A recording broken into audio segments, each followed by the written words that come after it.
ഇന്ന് നമ്മുടെ ചുറ്റുപാടും കാണുന്ന വയലൻസിനെ കുറിച്ചാണ് ഞാൻ സംസാരിക്കാൻ ആഗ്രഹിക്കുന്നത്.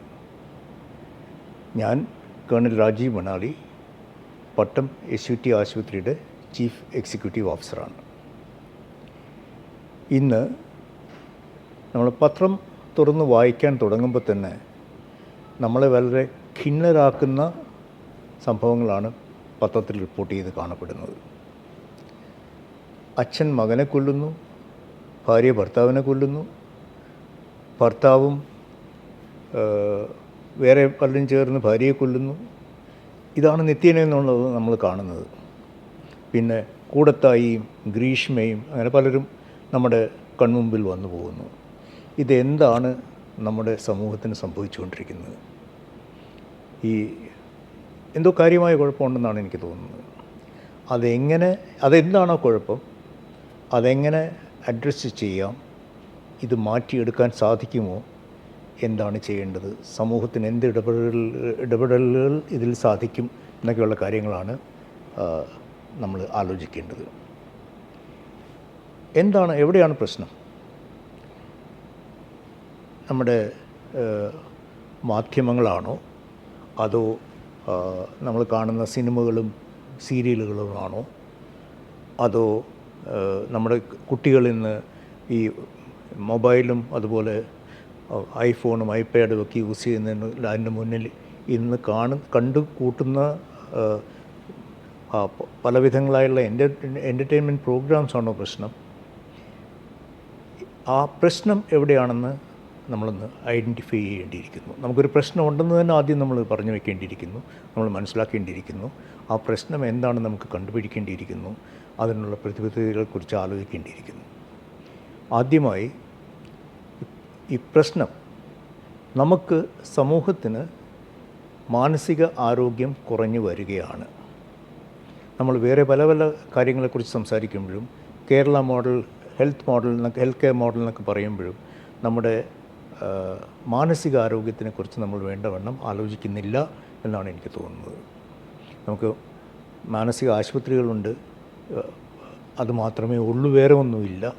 അപ്പോൾ ഈ മാനസിക ആരോഗ്യത്തിൻ്റെ വേണ്ടി എന്തൊക്കെ കൂടുതൽ ചെയ്യാൻ പറ്റും നമ്മൾ ആലോചിക്കേണ്ട സമയമായിരിക്കുന്നു. ഇപ്പോൾ ആശാ കേന്ദ്രങ്ങളുണ്ട്, ആശാ വർക്കേഴ്സുണ്ട്, താഴെത്തട്ടിൽ വേരൂന്നി നിൽക്കുന്ന നമ്മുടെ ഹെൽത്ത് കെയർ സിസ്റ്റമുണ്ട്. ഇതിൻ്റെ എല്ലാം കൂടെ നമുക്ക് ഈ മാനസിക ആരോഗ്യത്തിന് വേണ്ടി പ്രവർത്തിക്കാൻ, ആ തലത്തിൽ പ്രവർത്തിക്കാൻ പറ്റിയ മാനസിക ആരോഗ്യ പ്രവർത്തകരെയും കൂടി നമുക്ക് കണ്ടെത്തേണ്ടിയിരിക്കുന്നു. ട്രെയിൻ ചെയ്ത് അവരെ ഈ മേഖലകളിൽ കൊണ്ടുവരേണ്ടിയിരിക്കുന്നു. മാനസികാരോഗ്യം അതൊരു വളരെ ഇമ്പോർട്ടൻറ്റ് സബ്ജക്റ്റായിട്ട് കണ്ട് അതിനു വേണ്ട സംഗതികൾ നമ്മൾ ഒരുക്കേണ്ടിയിരിക്കുന്നു. അതുപോലെ തന്നെ സ്കൂളുകളിൽ ആർട്ട് ടീച്ചേഴ്സുണ്ട്, ക്രാഫ്റ്റ് ടീച്ചേഴ്സുണ്ട്, ഫിസിക്കൽ ട്രെയിനിങ് ടീച്ചേഴ്സുണ്ട്. എന്തുകൊണ്ട് ഒരു മെൻ്റൽ ഹെൽത്ത് കൗൺസിലർ നമുക്ക് ഓരോ സ്കൂളിലും വെച്ചുകൂടാ? സർക്കാർ സ്കൂളുകളിലായാലും പ്രൈവറ്റ് സ്കൂളുകളിലായാലും ഇന്നത്തെ കാലത്ത് കുട്ടികളോട് സംഗതികൾ സംവദിക്കാനും പ്രശ്നങ്ങളുള്ള കുട്ടികളെ കണ്ടെത്തി അവരുടെ ആ പ്രശ്നങ്ങൾ നീക്കാനും അവരെ സഹായിക്കാൻ ഇന്ന് ഈ സമൂഹത്തിൽ മാനസിക ആരോഗ്യ കൗൺസിലർമാരുടെ ആവശ്യമുണ്ട്. സർക്കാർ ഈ കാര്യത്തിൽ ശ്രദ്ധ ചെലുത്തും എന്ന് ഞാൻ പ്രത്യാശിക്കുന്നു.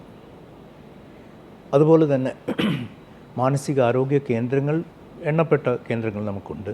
പക്ഷേ ഡിസ്ട്രിക്ട് തലത്തിലും താലൂക്ക് തലത്തിലും അതുപോലെ അതിൽ കീഴ്പോട്ടും ഉള്ള പ്രാഥമിക ആരോഗ്യ കേന്ദ്രങ്ങളിലെല്ലാം ഒരു കൗൺസിലറിനെയെങ്കിലും നമുക്ക് വെച്ചുകൂടെ?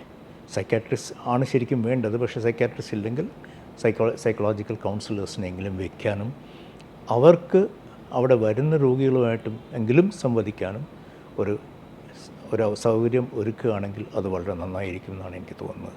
കാരണം ഓവറോൾ നമ്മുടെ സമൂഹത്തിൻ്റെ മാനസിക ആരോഗ്യം തീർത്തും പോരാ, നമ്മളത് ശ്രദ്ധിക്കേണ്ടിയിരിക്കുന്നു.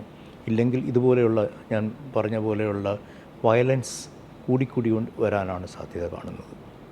അതുപോലെ തന്നെ പൊളിറ്റിക്കൽ വയലൻസ്, നമ്മളിപ്പോൾ ഈ അടുത്ത് തന്നെ 2-3 കേസുകളുടെ കാര്യമൊക്കെ പത്രത്തിൽ കണ്ടു. 12 പേരെ ശിക്ഷിക്കുന്നു, അല്ലെങ്കിൽ 5 പേരെ ശിക്ഷിക്കുന്നു. ഇതെന്തുകൊണ്ട് ഇത് സംഭവിക്കുന്നു? പൊളിറ്റിക്കൽ വയലൻസും നമ്മൾ കൺട്രോൾ ചെയ്യേണ്ട സമയമായിരിക്കുന്നു.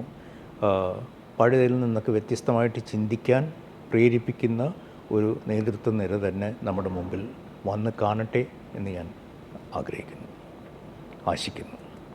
ഇത് നമ്മളെല്ലാവരും കൂടെ വിചാരിച്ചാൽ മാത്രമേ നമ്മുടെ സമൂഹത്തിൻ്റെ മധ്യത്തിൽ നിന്ന് കാണുന്ന വയലൻസ് നമുക്ക് കൺട്രോൾ ചെയ്യാൻ സാധിക്കുകയുള്ളൂ.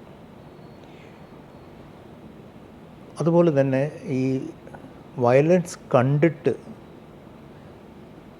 അതൊന്നും അല്ല എന്ന മട്ടിൽ നമ്മൾ ഒഴിഞ്ഞു പോകുന്ന നമ്മുടെ എല്ലാവരുടെയും ഒരു ചിന്താഗതി തന്നെ മാറിയിരിക്കുന്നു.